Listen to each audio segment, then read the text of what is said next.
Welcome back everybody to another video, and we are doing an MCU Monday video. It is Monday, it is that time, and we are actually going to be talking about Loki because the first episode of Loki was actually released last Wednesday.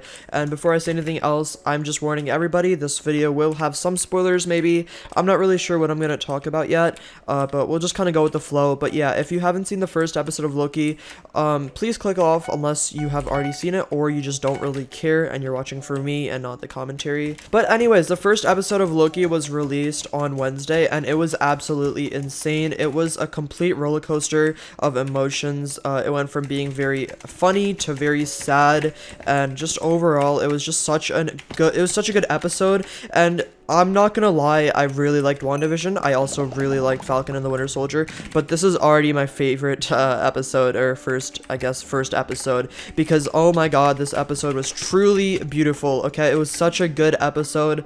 It started off with Loki in 2012 getting a hold of the Tesseract, and they actually showed what happened after that. They showed Loki ending up somewhere else, and the TVA actually came in and they confiscated the Tesseract, and basically Loki ended up in the TVA, and afterwards Loki met Agent Morbius and they had some conversations, and it was less of an action-paced episode, but honestly, it was such a good episode. It was absolutely perfect because there was so much humor at the start and throughout the episode. It was absolutely hilarious, super funny episode, super nice. And oh no, this guy, wait, I didn't break that. How did I not do that? Okay, hold on. Okay, that should be good, I think. Yep, there we go.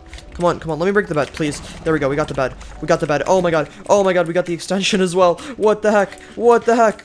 Okay, can we kill this guy, though? That is the real question. Yo, we're insane. What the heck? We're gonna avoid because I don't want to lose my bed, but that was a crazy clutch we just got. Anyways, where was I? The entire episode was packed with really funny moments, really funny conversations, really funny analogies, and then it took a slightly darker path when Loki actually saw his past, and I'm not gonna go into detail about how that's even possible, but the point is, Loki saw some of his past. He actually saw, like, what happens after as well, not his past, but he saw his future. He saw what happens after Loki goes back, and if Loki didn't get the Tesseract, what would have happened, and what was supposed to happen, I guess. And after Agent Morbius left the room, basically Loki got to see a glimpse of his future, and it was just kind of when the entire mood of the episode changed from being really funny to actually very sad. And I think we saw Loki cry for the first time in a very long time. Oh my god, it was a very crazy episode. Tom Hiddleston's acting was absolutely amazing as always. He never disappoints with that, so there's no surprise there.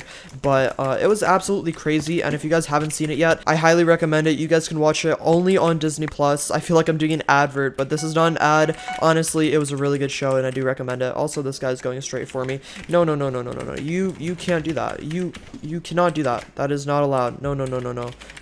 We need to stop this guy. He's on 6. This is bad. This is not good whatsoever.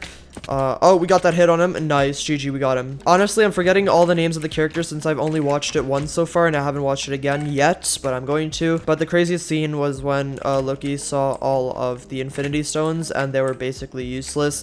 And oh my god, that scene was so heavy because it kind of showed how powerful the TVA truly is and how, I guess, irrelevant magic and powers are in the TVA. If you guys don't know what I'm talking about, basically Loki opened a drawer. There's just a bunch of Infinity Stones from a bunch of different multiverses, and they were all just kind of held there like normally. It was crazy that those Infinity Stones can be so powerful on Earth and absolutely destroy everybody and literally wipe out all of basically everything if it wanted to in a universe, but it's so weak and they're so useless in the TVA. It kind of puts into perspective how powerful the TVA really is when you think about it, and how dangerous, or not dangerous, but how strong they really are.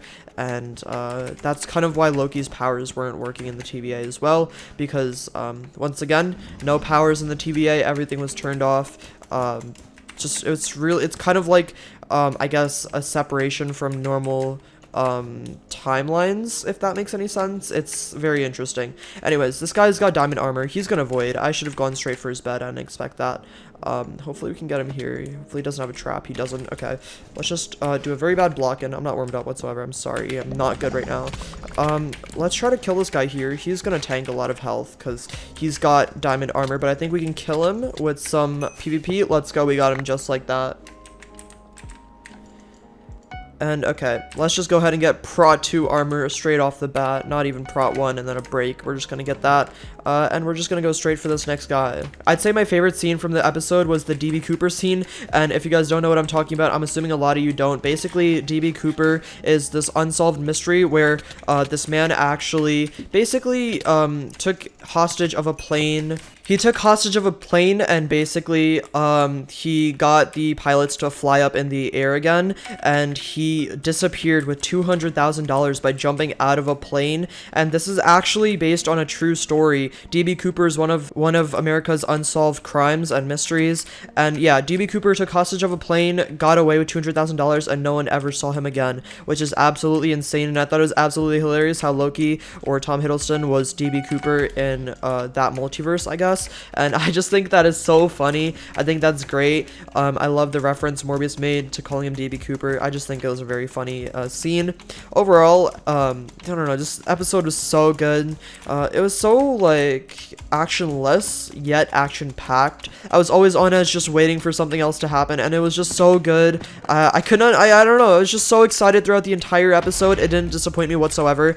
Honestly, Tom Hiddleston is just such a good actor, and he did such a good job with the show, and I'm just so happy, and I'm so excited for the next 5 episodes, because for those of you who don't know, I'm pretty sure there's going to be 6 episodes. Another thing I really liked is, unlike WandaVision, Loki was actually, the first episode was like 54 minutes, including the very long credits that every show has, every Marvel show has.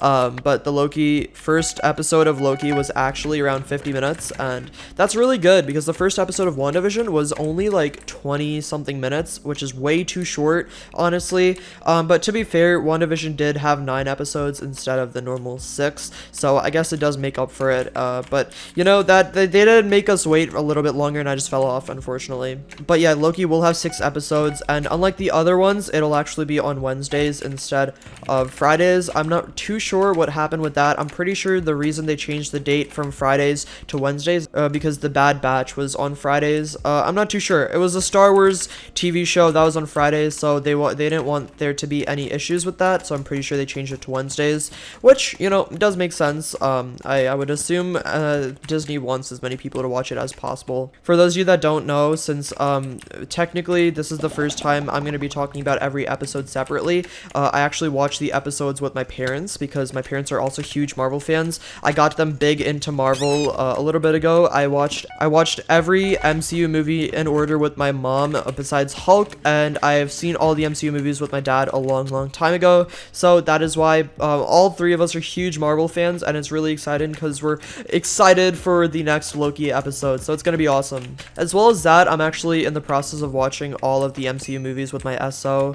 I actually watched Iron Man 1 and 2 with them today, and I'm super excited for that. It's gonna be super fun. What I might do in the future is I might actually go over, I might actually start this MCU Monday series called I Rewatched blah blah blah, or rewatching Iron Man and etc., and I guess all 23 movies like that, and saying rewatching blah blah blah, and then just giving my thoughts on it and talking about what I really like about the movie, what I don't like, my overall favorite characters, this, that, and I think that could be really entertaining, and it could set me up for a lot of videos in the long run, because 23 movies, plus the new ones that are going to be coming out, that's going to be over half of a year, so I should be good for as long as I need to be to talk about the MCU Monday stuff, and I'm super excited. Another thing that I really like about Loki is Loki has set up so much for the future of the MCU all in one episode. It's absolutely crazy. They confirmed the multiverse, which they technically did in Spider-Man Far From Home, but now it is confirmed because technically speaking, the Nick Fury was taking Mysterio's word for the MCU in Far From Home, and Mysterio is kind of, you know, a complete liar. But regardless of that, we've basically gotten a confirmed multiverse now, and that is really good because it sets up for the next couple movies, and now we know exactly what path Marvel is going to be taking with the the MCU, which is so awesome. It's crazy how much Loki has set up for the MCU just in one episode, and I'm so excited. Tom Hiddleston himself said that every episode is going to be different. He said that none of the episodes are the same, so that's going to be really awesome. And as always, I always give my ratings for my shows, and I didn't go over all of the WandaVision and Falcon and the Winter ratings because I didn't watch those individually. Well, I mean, obviously I did, but I didn't make videos on them individually because I actually started my MCU Monday series kind of halfway through Falcon and the Winter Soldier, so I never got that chance. I kind of wish I started a little bit before, but I didn't, and that's okay. But if I had to rate Loki out of 10, I would actually give it a 10. I would probably give WandaVision a 7, and I'd probably give Falcon and the Winter Soldier a 7 or 8. And yeah, I would actually give Loki a 10 because honestly, my favorite show so far already, based on the first episode. Obviously, it's not comparable to like 6 episodes of Falcon and the Winter Soldier and 9 episodes of WandaVision, but the first episode was absolutely enticing. It was super entertaining, super good, and we need to kill this guy. We did get his bed, but we need to final kill him because he is being a bit of a pain to fight. But yeah, I don't give very many shows a 10 on the first episode. Obviously, the MCU shows aren't like super long. They don't have multiple seasons. They don't have like 20 episodes. That's why Marvel has to do such a good job of making every episode entertaining because they're so limited with what they are. But anyways, this was a super fun video to talk about. We have just won this game. Super entertaining. I'm super excited for the future of Loki and the entire MCU. This is going to be an absolutely amazing ride, and I hope you guys will stick with me for this one. Anyways, I hope everyone has a good day, and goodbye, everyone. Peace out.